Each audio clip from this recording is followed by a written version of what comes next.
Okay, so we're back getting ready to mount hinges, and the first thing we have to determine on our cabinet is which way we want the door to open. So if we want the door to open this way, hinges go on this side.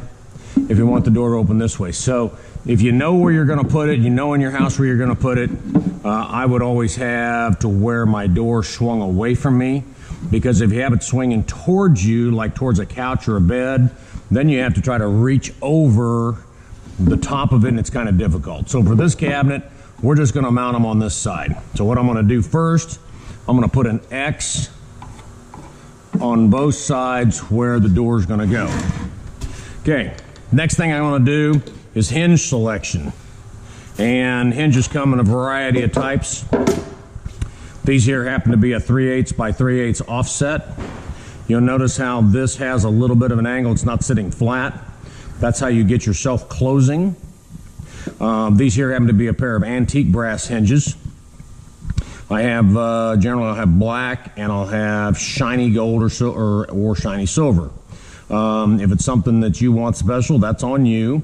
But I could try to get antique brass, black, and some shiny gold or silver. Okay, so it comes time to put these on here, and the first thing I'm going to do is I'm going to measure down 2 inches from the top, and I'm going to draw a line out. So 2 inches from the top, and that is the very top and the very bottom of the door. If you have a large door that requires 3 hinges, your middle hinge, center hinge, goes in the middle. Next thing I'm going to do is I'm going to line up my holes, and I'm going to have that line splitting the center hole, and I'm going to draw my circles where I'm going to drill my holes. Now, anytime you're working on hinges like this, anytime you're dealing with plywood, solid wood, it's always a good idea to pre-drill the hole. Okay?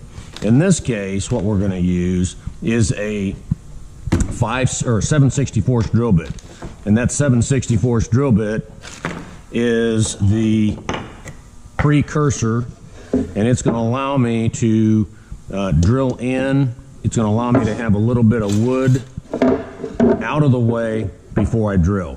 Okay, if I don't, then you're fighting. Even though these screws will go in fairly well, it's going to fight it. So we're going to get a 7/64 drill bit, and the extra drill bits are either going to be over here. Let's see here, 7/64. So I'm going to get one out of here, or sometimes they are in with the hinges. Okay, so 7/64 is going to clear out enough wood. It's going to give me an easy way to drive the screw in. The last thing I want to do is fight these screws, because if you do, you run the risk of twisting them off. Okay, so we don't need to go full depth. These screws are 5/8 long. You're going through 1/4 inch of plywood and 3/4 inches of solid wood. So what I like to do is just drill down enough to give it just a little relief. Usually 5/8 of an inch is enough.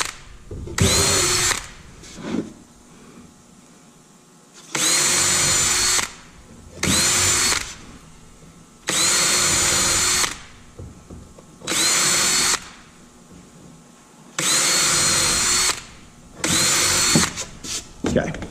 Next, even though I pre-drilled a hole, I still like to put a little wax on the screw. This helps lubricate the screw. There's tremendous friction down where you are driving the screw in. So what I'm going to do is put just a tiny bit on the tip of each screw, and then I'm going to put that in. Some people put it in the hole like this, like what I'm doing. Some folks will dip the screw in the wax. It doesn't matter. What matters is that you got something down in there that's going to help lubricate as you're putting this in. Okay, so there's that one. I'll come down here, and I can put this one. You can use a toothpick. You can use the screw itself. It really doesn't matter. Okay, next, this is kind of a huge step. Do not use a power screwdriver. These screws are not that big, and if you use a power screwdriver, you run the risk of twisting them off, okay? They should go in pretty quick. Put your middle one in first.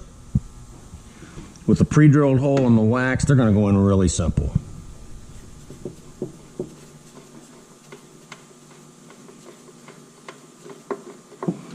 Okay. Now, mounting them to the cabinet, you really need to have some help. And you don't have to have a whole lot of help. If you have a big door, then you need to get one of us. You need to get somebody else. Because if you have a large door, you are not going to get that to go in and try to line everything up. All right. Get this last couple in. They should go in almost effortlessly. You'll feel a little bit of resistance. If you have a lot of resistance, then you need to stop. You need to drill your hole deeper. You need to re-wax. Because if you have resistance, the only thing that's going to happen is that you run the risk, like I say, of twisting these out. So there's that one. We got one more here.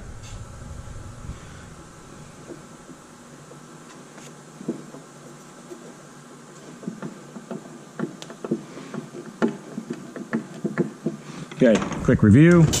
I measured 2 inches down from the very top, from to here, and from the bottom. Made my line. That line splits the center screw. 2 inches is common. It looks okay, no matter what size door you have. And then, like I say, if you had a larger door, then you'd go there. Now, mounting them to your cabinet. You need to lay your cabinet down. Next, what you're going to do is you're going to lay your door in here, and you're going to line this up so it's kind of centered. You don't want to have it. It should line up with your existing lines. Have a small pencil ready. And what you're going to do is you're going to press down. And you're going to pull these hinges over. Like that. And like that. Okay? And then you're going to try to make sure that you're on your existing lines that you did before. So there's my line. There's my door. I'm pulling this tight. There's my line on that side. But by pulling these towards you, you get the spring action of a self-closing hinge. Now, on these, sometimes it's nice to have somebody hold and pull the hinges down to you. Don't just plop it on here and drill the holes. You really need to pull that towards you. Now, on these, it doesn't really matter. You can drill all the way through if you want. These screws, well, you can go all the way through. They'll never show. These go in pretty quick.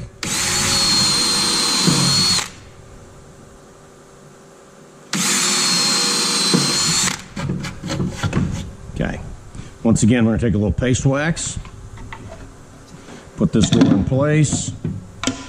Take a tiny bit of paste wax. You can take, there's that one. That one. A bit on that one. Okay. A little too much. Okay. So now we're going to pull these hinges down again. Line them back up where our original hole was. There's that.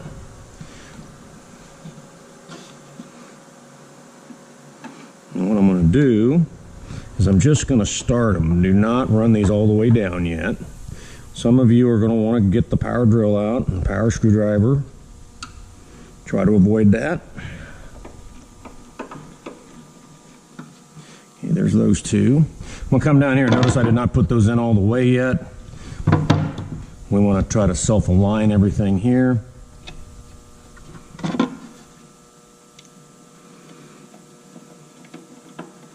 There's that one. And then one more.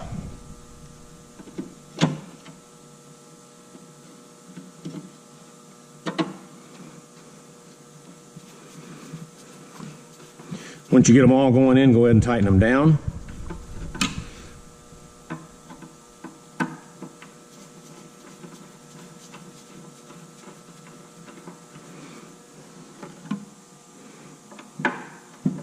Now, these hinges are going to stay on your cabinet until it comes time to sand and fill and stain and spray lacquer. For right now, leave them on. Okay, so I've got my 2 hinges set. I'll stand this up now, and I should have a self-closing to where when I get about 30 to 40% closed, it closes on its own. So right there, and then it closes. Okay, once again, there you go. Okay, so this video was just on setting the hinge. Okay, I got my hinges set. At this point, I'm ready to do the knob, and that'll be in the next video. Once again, it was down from the top 2 inches, center screw. Have somebody pull this tight for you so you can get those 2 in, and that concludes this video.